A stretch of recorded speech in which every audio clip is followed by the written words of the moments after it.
Hello, Kenneth Hollins here with hollinsmusic.com and gospelmusicinstruction.com. Thank you so much for viewing this video. And today what I want to show you is 4 different ways to play worship songs. If you're anything like me, you love wonderful worship songs. And today I'm going to show you 4 different ways you can approach playing a worship song on the piano. Okay?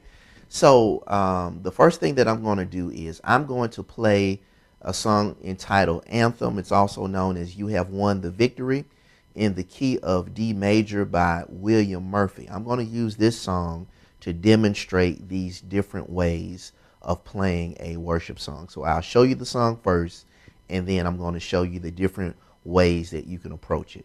Okay, here it is.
Okay, that's basically the whole song. Now, it really only has, musically, in terms of the chords that you're playing, it really only has 2 different sections to it. The verse and then the chorus. Now, I'm going to show you the chords, and then I'll show you the different ways you can approach it. Now, the first chord that I played was this. Okay, now this is actually a G major chord over B. Okay. With my left hand, the voicing that I'm using, I'm playing B, G, and A, and then my right hand is just simply playing the D, like this. All right, and then we go to the second chord, okay, which is basically A major over C sharp as the bass note, okay. When I say over, I mean this chord on top of or over this bass note. So it's A major over C sharp, okay? But the voicing that I'm using C with my left, C sharp, excuse me, with my left hand, A and B, those 3 notes, and then my right hand is simply playing the note E, okay? And then we go here. All right, we go to D major, add 2, all right, and the notes that I'm playing D and F sharp with my left hand, and then I'm playing A, E, and F sharp with my right hand.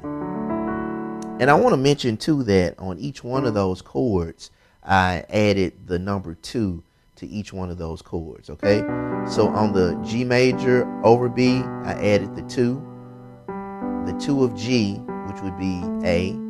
And the way that I come up with the 2 is whatever the chord is, if you just play that major scale, 1, 2, 3, 4, 5, 6, 7, 8, 8, 7, 6, 5, 4, 3, 2, 1. The second tone of that major scale is the 2, okay? So with that major chord, you include the 2, okay? So these would be the 4 notes to the chord. And I just have it voiced like that, okay? And then I did the same thing for the A major over C sharp, okay? The 2, okay, that's the A major scale. The 2 would be the B natural, okay? And then I did the same thing for the the D major chord. Okay, the 2 would be the E. Okay. All right, now if we keep going, that's a D major chord there. And then, okay, I just simply played the little melody note, which is E to F sharp, and then we go here, which is E minor 7. Now the voicing that I'm using is E, B, and D, and then the right hand is G, B, and G. Okay.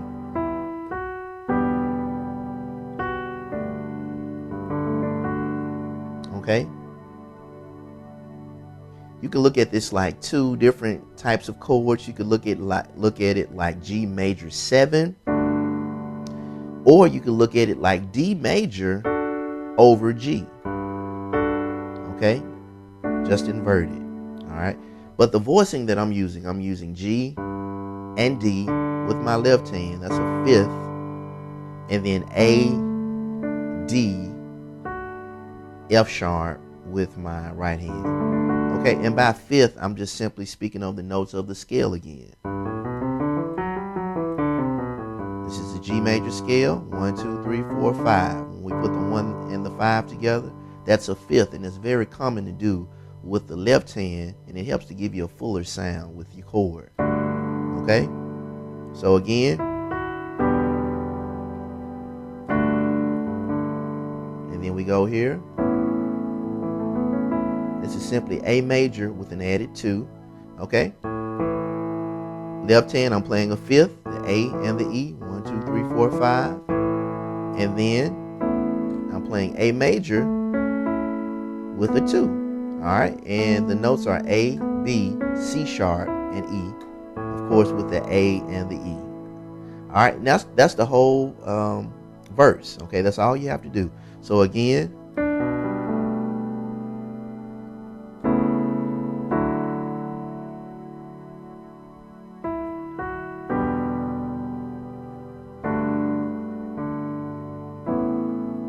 okay, I'll do that one more time.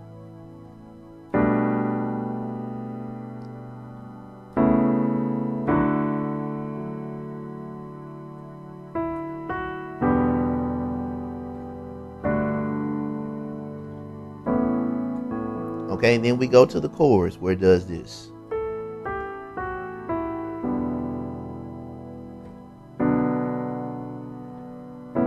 Okay, so we go from E minor 7 again, which is E, B, and D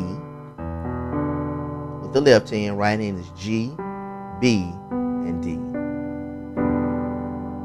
And we go here to B minor. Okay, B minor is B and D with the left hand, and the right hand is F sharp, B, and D. And then we go to A major, which is A, C sharp, and E with the left hand, and then A, B, and C sharp with the right. Okay, so again,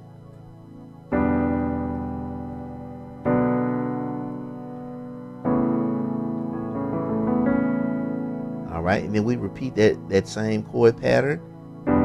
E minor 7 going to B minor, going to the A major, add 2, and then one more time, E minor 7, B minor, going to the A major, add 2, and then last time. All right, and then it goes back to the beginning. Okay, so that's really the whole song. Now, of course, it has highs and lows where it's the intensity builds and then it goes back down. But those are the chords to the song. Now, let me show you 4 ways you can approach it. Now, the first way that I want to show you is when you take what I call a pad approach. And by pad approach, I mean when you just play the simple chords and you keep everything very basic. Okay, you don't play any arpeggios or you don't play anything really fancy. You just keep it really basic and simple. And what you want to do, what you're trying to do, is you're trying to get out of the way of the vocals. You're trying to get out of the way of the other things that are going on in the song. Whoever's leading, whoever's singing, you want to get out of their way. And a good way to do that is to play a pad. And what the pad does, it gives them support without being a distraction. Okay, so this would be a good example of playing a pad on this song.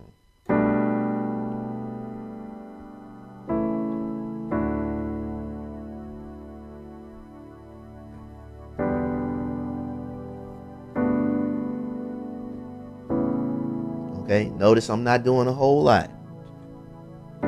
Okay, I'm just giving that real basic support.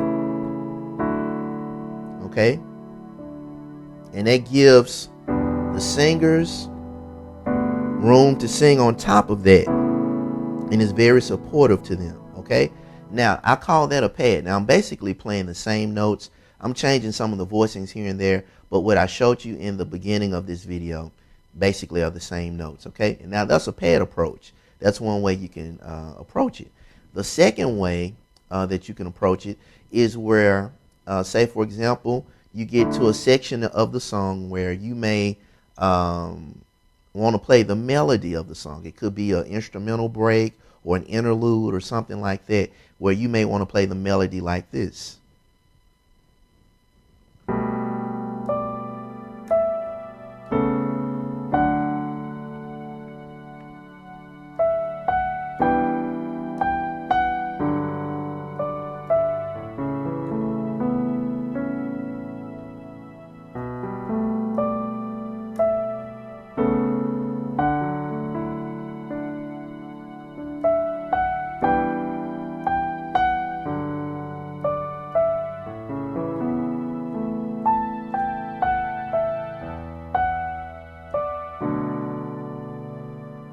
Okay, and I could keep going. So basically what I'm doing is I'm playing all of the chords with my left hand and playing the melody with my right hand. Okay, and it's very simple. The chords are very simple.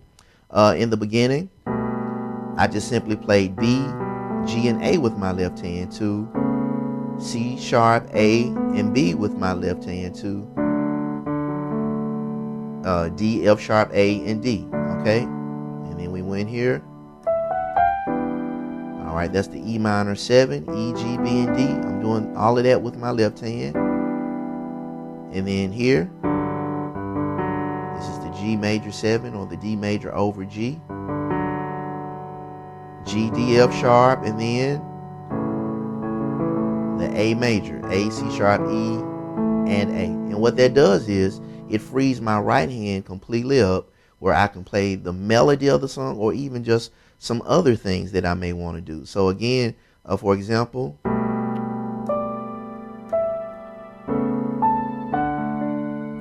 okay,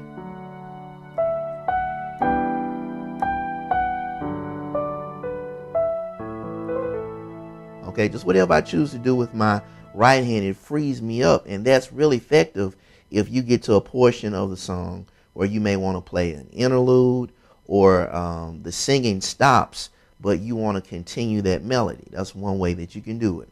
So that's the left hand chording while your right hand is playing the melody. Now another way to approach it, or the third way to approach it, is where you play chords with both hands with the melody note on top. Okay, let me demonstrate that for you.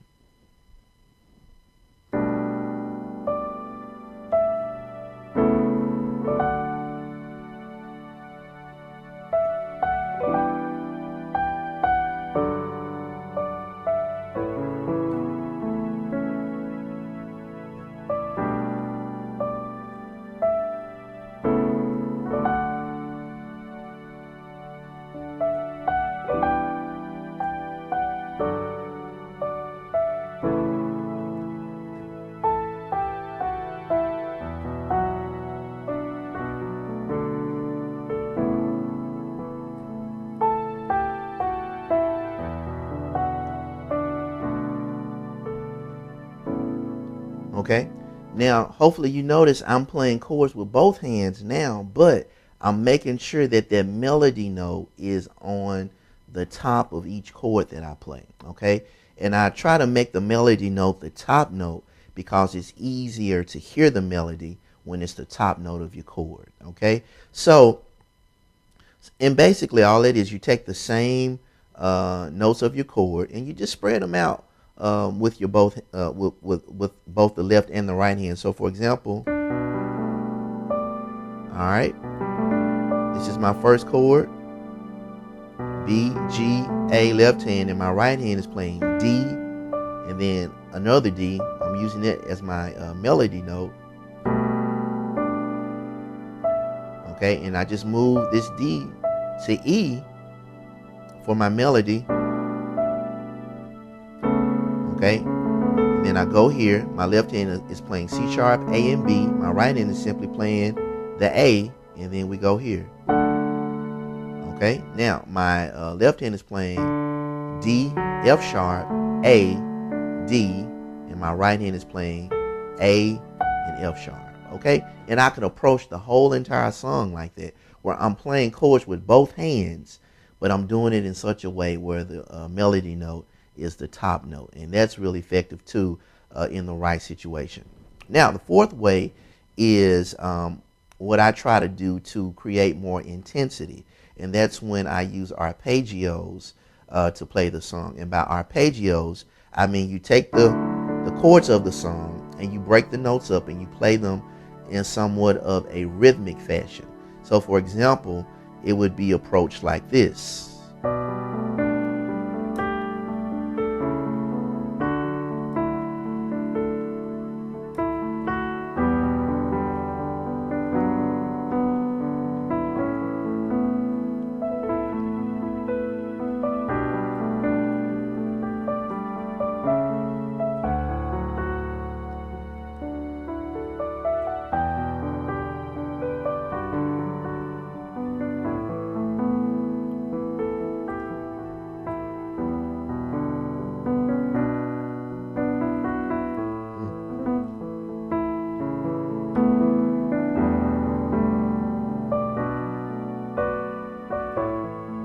Okay, and I could keep playing it like that. And I generally try to do that as the intensity of the song builds up. So a great way to think about it is you can approach the song or a worship song in any one of these four different ways. And what I try to do is I try to play whatever is appropriate for the moment. Sometimes it's more advantageous just to play a simple pad.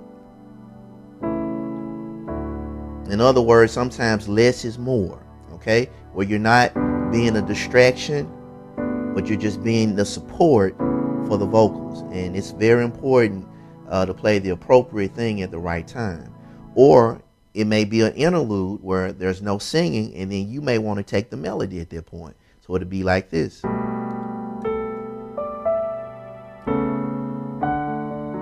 People could be worshiping and you're just playing that melody.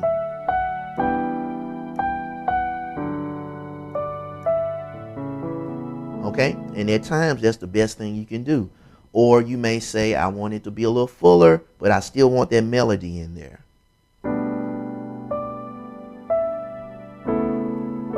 Okay, so now I'm playing chords with both hands with that melody note on top. Okay, or you may get to a section in the song where it's driving, it's real energetic, and you want to be more aggressive. Now you can take more of an arpeggio approach to it to just create a little bit more intensity, where it would be more like this.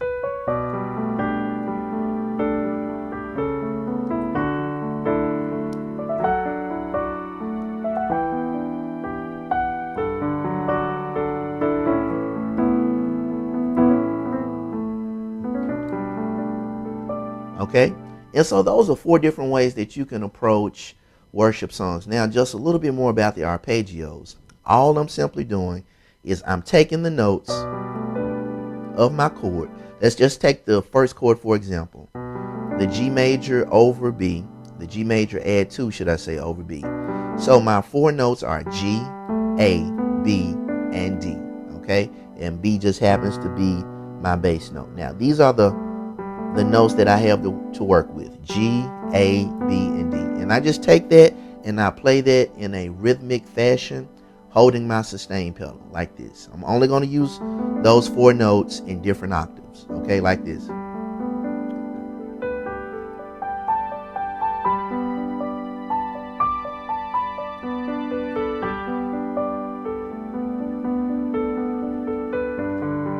Sometimes I play 2 or 3 notes at the same time. Okay, it's about keeping the rhythm of the song. But I'm only using G, A, B, and D. And I'm just using it in several different octaves, up and down the piano, trying to be creative. And then I approach every chord that way in a rhythmic fashion like this.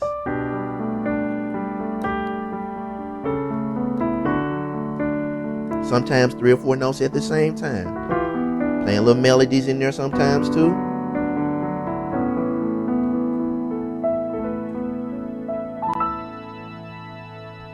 Okay, so I hope that was helpful to you. Again, this was the song Anthem. You have won the victory. It's by William Murphy. Hopefully this is something that you can add to the list of songs that you know and that you play if you play for your church or your ministry or something like that. So I hope this has been helpful. Thank you for your patience, and thank you for your time in listening and watching this video. And remember, HMPI, we're serving gospel musicians all over the world.